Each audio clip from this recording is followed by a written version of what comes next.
लेकिन ये एसएसपी जब से आया है इसने अपने दफ्तर से बाहर निकलना पसंद नहीं किया।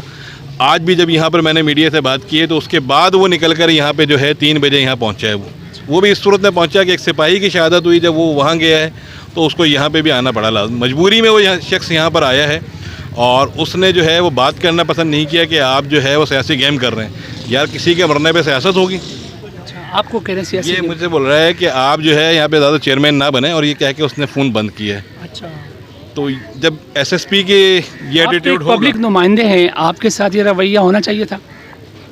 इसका जवाब उससे लेंगे इंशाल्लाह और असम्बली में लेंगे। मसला ये है कि हमारी तंजीमों ने सब ने इन 40 साल में गैर कानूनी तौर पर मुजरिमों को जो भर्ती कराया है पुलिस में, तो ये तो हकीकत है कि पुलिस में जो है जुराइम में लोग शामिल हुए हैं। अब जुराइम को मुजरिम पकड़ेगा तो कैसे मसला हल होगा?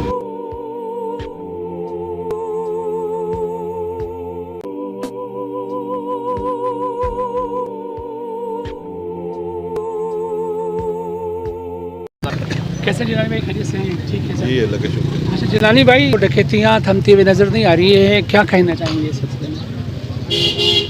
सर इसका जवाब तो वज़ीर आला सिंध को, जिनके बाद 2 चार्ज हैं, वज़ीर दाखिला भी वही हैं, और उनसे लेना चाहिए, या आईजी सिंध से लेना चाहिए, या एडिशनल आईजी डीआईजी से लेना चाहिए, और ख़ुसूसी तौर पे जो एसएसपी इस वक्त यहाँ पे मौजूद है उससे लेना चाहिए कि वो एमपीए का फ़ोन उठाना भी पसंद नहीं कर रहा। वो तो मंजर आम पे है ही नहीं ना सर, तो इस वजह से हम आपसे जानते हैं, क्योंकि आप हर जगह पहुँचते हैं माशाल्लाह से, बिलखुसूस दुख की घड़ी में आप खड़े होते हैं।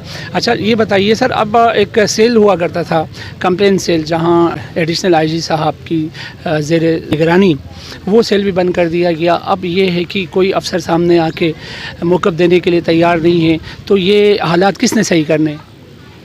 मैंने कहा ना कि इसका जो बेहतर जवाब है वो तो आपको वज़ीर दाखिला साहब जो हैं सिंध के वही देंगे। लेकिन मैं वज़ीर दाखिला पाकिस्तान से भी ये सवाल करता हूँ कि पुलिस के अलावा भी हमारे पास बहुत सारी लॉ इन्फॉर्मेशन एजेंसीज़ हैं, उनको कराची शहर में ऑन करें। और अगर पुलिस इस क्राइम को काबू नहीं कर सक रही तो ये काम हमारी रेंजर्स को करना चाहिए, हमारी आर्मी को करना चाहिए। और मैं डीजी रेंजर साहब से भी रिक्वेस्ट करूंगा कि वो ख़ुसूसी तौर पर डिस्ट्रिक्ट कोरंगी को, और ख़ुसूसी तौर पर डिस्ट्रिक्ट कोरंगी में कोरंगी को जो है वो स्पेशली तौर पर देखें कि यहाँ पे जो है वो अंदरूनी सिंध से आए हुए और अफ़गानिस्तान से आए हुए और बहुत सारे दूसरे जो ग्रुप्स हैं उनको जो है वो कंट्रोल करने के लिए जो भी इक़दाम कर सकते हैं वो करें, क्योंकि हमारी पुलिस जो है वो नाहिल हो चुकी है। और मैंने नहीं देखा कि जब से एसएसपी ने इस कोरंगी का, इससे पहले भी बहुत सारे एसएसपी गुजरे हैं। अगर 2018 से अभी तक की बात करें तो अली रज़ा जो एसएसपी थे उनका जो है वो पूरा कोरंगी उनका नाम जानता था। सही है, उस वक्त की सूरत हाल देख लें। उसके बाद फैसल बशीर मेमन थे, उनके दौर की सूरत हाल देख लें। उसके बाद शाहजहाँ साहब थे यहाँ पे। हमें इससे कोई गर्ज नहीं है कि वो सिंधी है, वो महाजिर है, वो पठान है, लेकिन कम से कम जो उसकी ड्यूटी है वो तो पूरी करें।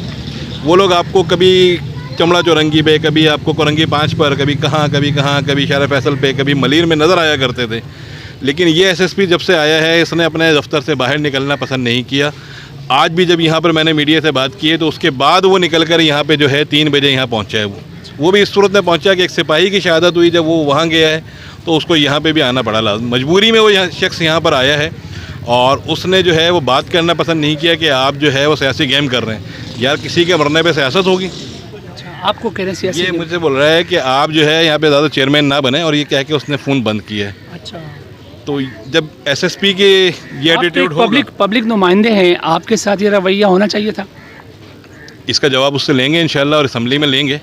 उसको मेरा ख्याल है कि पब्लिक नुमाइंदे के प्रिविलेज का अंदाज़ा नहीं है, और जितने अच्छे ऑफिसर में उनका शुमार पत्नी किस वजह से हो रहा था वो भी जो है वो एडिशनल आईजी से और आईजी से पता करेंगे कि इनको इनकी कौन सी खिदमात के ऊपर जो है कोरंगी में तैनात किया गया, और साथ में इनको इजाफी चार्ज अभी जो है वो डिस्ट्रिक्ट मलीर का भी दिया गया। तो मैं समझता हूँ कि डिस्ट्रिक्ट कोरंगी के साथ अब डिस्ट्रिक्ट मलीर का भी अल्लाह हाफिज़ है कि जब इस किस्म के ऑफिसर्स को जो है वो आप डबल चार्ज देंगे, जिससे एक डिस्ट्रिक्ट नहीं संभल रहा, तो इस शहर कराची का और यहाँ के नौजवानों का इस तरीके से हलाक होना जो अच्छा है। सर, गवर्नर साहब तशरीफ़ लाते हैं, क्या ये चीज़ें गवर्नर के डोमेन में आती हैं?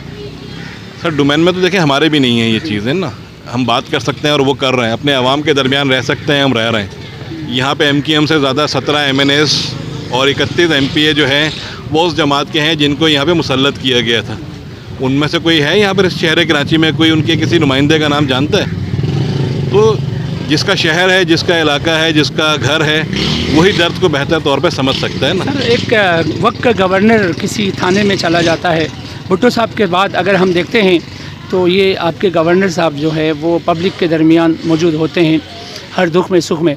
तो ये बताइए सर, जब वो कमरे में बैठे हैं आप SHO साहब के, क्या कोई ऐसा डिमांड थी कि SHO को मुअत्तल किया जाए? क्योंकि SHO जो है ना सर वो गुमशुदा है, ना उसकी कोई सस्पेंशन की कोई नोटिफिकेशन जारी हुई है और ना उसको कोई ट्रांसफ़र किया गया है। अगर ट्रांसफ़र किया जाता तो उसकी भी जो है कोई ना कुछ ऐलान हो जाता, और कुछ नहीं पता पब्लिक को, और रातों रात एक और SHO को यहाँ तैनात किया गया है। अब उसकी क्या परफॉर्मेंस होती है वो तो कबल अज़ वक्त है।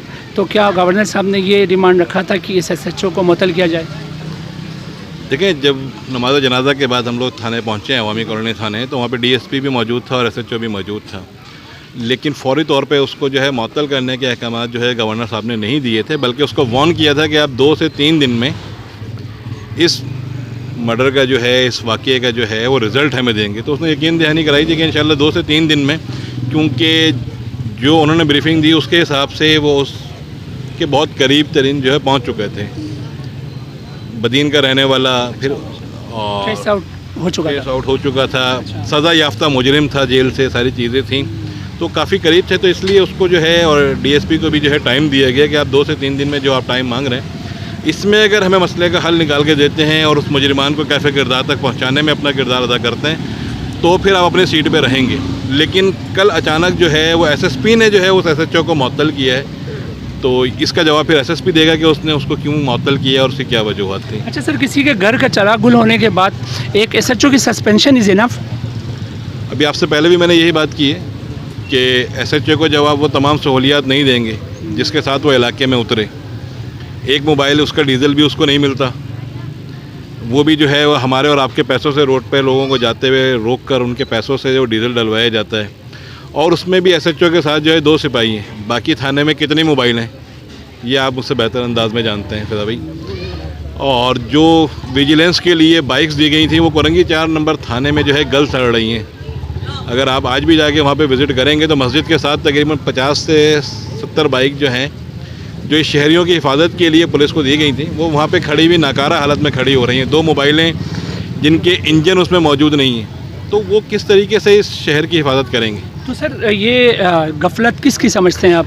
आया पुलिस में मौजूद हाई अफ्स या गवर्नमेंट ऑफ सिंध की? सर देखें, जो सरबराह होता है ज़िम्मेदार, अगर मैं अपने घर का सरबराह हूँ तो उस घर की पूरी ज़िम्मेदारी जो है वो मुझ पर है। तो मैं समझता हूँ कि इसका सबसे मेन किरदार जो है, जो सदावार है, वो वज़ीर आला सिंध है, क्योंकि उनके बाद वज़ीर दाखिला का भी चार्ज है, जो पुलिस को, तमाम लॉ इन्फॉर्मेशन एजेंसीज को कंट्रोल करते हैं ना। तो और उसके बाद नंबर आता है हमारी पुलिस का, कि पुलिस के IG और DIG साहब अगर ये बयान दे रहे हो कि अगर कोई आपसे मोबाइल लेने के लिए आ रहा है तो आप उसको मोबाइल दे दें। आप ये नहीं बोल रहे कि हमारे लोग जो है आपकी हिफाजत के लिए मौजूद हैं। ये बयान देने के बजाय अगर एक कॉम्पिटेंट ऑफिसर, एक आला ऑफिसर जो है वो इस तरह का बयान देगा, तो उससे फिर लोगों का मोरल बुलंद होने के बजाय डाउन होगा। इसको आप डेलिबरेट एक स्टेटमेंट समझते हैं या स्लिप ऑफ टंग समझते हैं? सर इसका जवाब बेहतर तौर पे वही देंगे कि उन्होंने किस वे में जाके जो है वो इसको स्टेटमेंट को जो है दिया था। बहरहाल इससे शहरी कितने खुश होंगे? सर शहरी यहाँ पे इतने सारे लोग खड़े हैं, अगर ये इनसे पूछा जाए कि वो इस DIG के और IG के इस बयान से कितने खुश हैं कि एक कौम का रखवाला, इस सूबे का रखवाला जो है वो ये बयान कर रहा हो कि यार आपके पास कोई आ रहा है तो आप उसको चीज़ें दे दें। अगर आपके साथ अगर 15-20 गार्ड ना हो तो मैं आपसे पूछूंगा कि आप वो चीज़ें देंगे या आप उससे रेजिस्ट करेंगे? तो ये वो सूरत हाल है। अच्छा सर, फाइनली ये बताइए, अगर हम ये सवाल करते हैं वज़ीर आला से, तो वज़ीर आला ये तो नहीं कहेगा कि वोट हमें मिला नहीं कोरंगी से, लिहाजा वहाँ जिनको वोट मिला उनसे पूछा जाए? सर यहाँ से वोट नहीं मिला, बाकी सिंध से तो वोट मिला। सिंध में कौन सी उन्होंने दूध और शहद की नहरें बहाई हुई हैं। ये वही लोग हैं जो वहाँ पे जिनको सैलाब में जो है वो खाने को नहीं मिला और जिनके ज़मीनें तबाह हुई, सारी चीज़ें हुई। जो कच्चे के डाकू थे वो आज यहाँ पर आकर इस शहर कराची की आवाम को लूट रहे हैं। तो ये वो सूरत हाल है जिसको आपके एक स्टेटमेंट पे एसएसपी चला जाता है। लास्ट टाइम आपने मुझे ही कहा था कि हम अब इस एसएसपी को बैठने नहीं देंगे, लिहाजा हम धरनों का सिलसिला शुरू करेंगे इस एसएसपी के ख़िलाफ़ अगर ये फेल होता है लॉ एंड ऑर्डर मेंटेन करने में। तो आज आप क्या पैगाम देंगे, क्योंकि ये दूसरा जनाजा है और एक पुलिस वाला भी शहीद हुआ है, वो भी हमारा अपना बच्चा है। आज का बयान क्या होगा आपका? सर दूसरा नहीं है जनाजा, ये आज का दूसरा जनाजा है। इस हफ्ते में हम 7 जनाजे उठा चुके हैं इस कोरंगी से, ठीक है। और 4 जनाजे हमारे जो इसके थे फायर ब्रिगेड ऑफिस के, वो भी आपके नॉलेज में है ना, वो भी डकैती की वारदात थी। तो इसके बाद हम पूरी तैयारी में हैं और इंशाल्लाह यहाँ से नमाज जनाजा के बाद एसएसपी ऑफिस पे जाएंगे और वहाँ पे उस वक्त तक हम बैठे रहेंगे जब तक इस नायल ऑफिसर को वहाँ से जो है वो मुअत्तल करके सस्पेंड करके नहीं हटाया जाता। जी अस्सलाम वालेकुम। क्या कहना चाहेंगे आज के इस वाक़ये पर? मसला वही है, अब हम क्या कहें, हम तो बेबस हुए हैं, पूरे कराची बेबस है। अच्छा, कुछ बोलें किसको बोलें, क्या बोलें, कोई सुनने वाले नहीं। उम्र क्या होगी यानी? 17-18 साल में बहुत मुश्किल। हाँ, कोई माँ बाप भी नहीं इसका, तो बाप का भी निकाल हुआ, माँ का भी निकाल हुआ है। हाँ। अच्छा, बहन भाइयों में बड़ा था ये? नहीं, शायद बहन बड़ी है शायद। अच्छा, हाँ वो चराग भी गुल हो गया। हाँ हो गया। अच्छा, करते क्या थे? ये पानी की गाड़ी चलाता था, है ना, बाइक पानी की टंकी वगैरह। हाँ, वो पानी डालता था। वाटर जो आजकल सप्लाई होता है। हाँ, पानी वो सप्लाई करता था। सही। तो ये इसके अलावा किसी और को भी उन्होंने जो है टारगेट बनाया हो? नहीं, ये तो खैर नहीं मालूम, मगर ये कि हमें तो खैर मुझे बाद में पता चला 10 बजे। अच्छा, हाँ, सही। मुझको तो क्या इसमें क्या समझते हैं, पुलिस की गफलत समझते हैं? पुलिस चाहे ये तमाम चीज़ें कंट्रोल हो सकती हैं? नीयत सही नहीं, हमारी क्या कंट्रोल होंगी? किसी की भी नीयत सही नहीं, सही। किसी की भी नीयत सही नहीं है अच्छा, कराची के हवाले से, हमें नज़र नहीं आ रहा। तो ये किस तरह थमेगा बताइए? थमता हुआ नज़र ही नहीं आ रहा है सिलसिला। ये क्या है, तो कभी थमता नज़र आ रहा ही नहीं रहा, दूर दूर तक नज़र नहीं आ रहा, बढ़ता जा रहा है इंतहाई। उसकी वजह क्या समझते हैं? बेरोज़गारी है या नौजवान नशे की वजह से ये चीज़ें कर रहे हैं? वजह क्या? ये तो हकीकत है कि इसमें जो है जुराइम पे ऐसे लोग शामिल हुए हैं। अब जुराइम को मुजरिम पकड़ेगा तो कैसे मसला हल होगा? इदारे को इसकी छांटी करनी चाहिए। छांटी करने वाले वही हैं, अच्छा, मसला ये सही। कोई सुनने वाला ही नहीं है। तो हम किससे रुदात सुनाएं बताइए? मुहाफिजों से हम महफूज नहीं रहे, मुहाफिज ड्यूटी की सर अंजाम नहीं दे पा रहे सही मानों में, तो बताइए ये कौम का क्या होगा? क्या होगा क्या, दूर तक नज़र ही नहीं आ रहा ना, हम किससे कहें। अच्छा, आए दिन रोज़ाना कोई ना अभी 4 इसी एक हफ्ते पहले कुरंगी में एक और मरा लड़का, वो भी तकरीबन 18-19 साल का था। अच्छा, वक्त क्या था जब ये टारगेट हुआ? सुबह 8 बजे शायद, बता रहे कि 8 बजे हुआ है। सुबह सवेरे 8, हाँ, 7:30-8 बजे का टाइम था जब हुआ है। देखें, वो तो दिन दहाड़े कहेंगे, है ना? सुबह रश भी होता है, लोगों की आमदोरफ्त भी अच्छी खासी होती है। कितने लोग थे ये डाकू साहिबान? ये तो खैर मुझे नहीं मालूम। अच्छा, हाँ, मैं सुना ही है, अब क्या कि कितने थे कितने, 10 बजे तक कोई मुझे पता चला कि ये वाक़या हुआ है, 10-11 बजे। हाँ, अच्छा, उसके बाद तो सब आए होंगे यहाँ? शायद आए हैं जो मैंने। हाँ, ये नहीं हुआ। क्या मैसेज क्या देना चाहेंगे कानून नाफिज करने वाले इदारों को? पर मुझे जब सज़ा नहीं होगी तो मसला हल ही नहीं होगा। जो अगर ये पकड़े भी जाते हैं उनको फिर छुट जाएंगे वो, जब तक। तो ये तो कहते हैं सज़ाएं जो देना है वो तो अदालत का काम है, पुलिस का काम है ही नहीं। तो अदालत मसला वही है ना कि अब मुझे इनको पकड़ भी लेते हैं तो सालों केस चलता रहता है, तो पेशे भुगतते रहते हैं, कौन जाएगा आगे? अगर 1 हफ्ता 15 महीने के अंदर अंदर फैसले हो जाएँ, महीना 15 दिन में फैसला हो जाए ना, एक सज़ा सरेआम दे दी जाए, जैसे ज़ियाद साहब के दौर में हुआ था, तो मुझे जुर्म कम हुआ। क्या समझते हैं, इन्वेस्टिगेशन की गफलत है वहाँ? कुछ इन्वेस्टिगेशन सही मानों में नहीं हो रही है, उसका जो है फ़ायदा उठा रहे हैं लोग? हमारी, हम सबकी गफलत हैं, हकीकत वाली। ये तो हम आप तो कुछ नहीं कर सकते, निहत्ते हैं। जिन इदारों ने काम करना है उसके मुतालिक बताएं। तंजीमों को हम ही तो सपोर्ट कर रहे हैं। अच्छा, सही। हम इस तंजीमों को सपोर्ट कौन कर रहा है? मैं किस